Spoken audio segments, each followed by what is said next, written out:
Putting Apollo into space required the biggest and most powerful rockets ever built. But they're puny compared to what will be needed for Mars.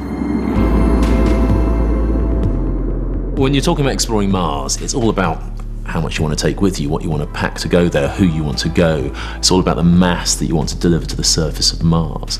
And so every kilo you want to take to Mars requires tens, if not hundreds of kilos of equipment to move it to low Earth orbit. It's estimated that even a modest crewed mission to Mars will require a payload of 40 tons. That's 40 times what was needed to send the Curiosity rover to Mars. And just getting that off the ground would be a mammoth task.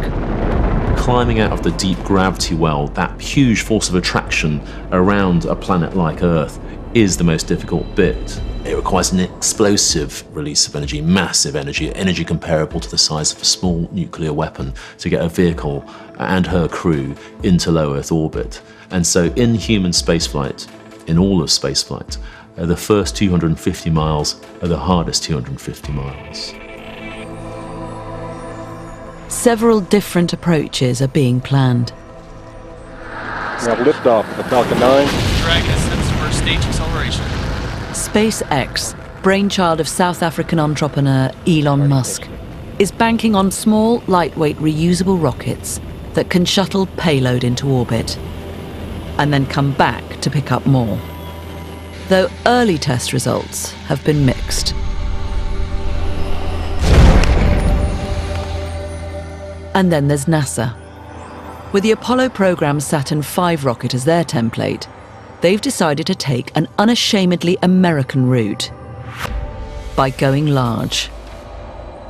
NASA's rocket is called the Space Launch System, or SLS.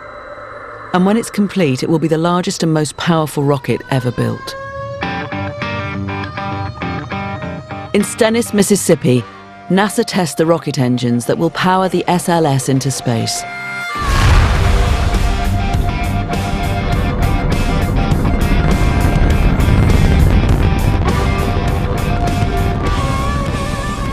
An engine like this will be just one of 6 which will help propel the SLS into orbit.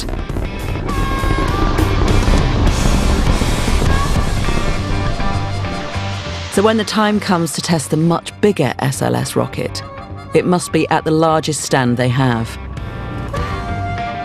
Like so much in the mission to Mars, they'll be standing on the shoulders of NASA's previous missions, borrowing and repurposing the best from Apollo and the shuttle.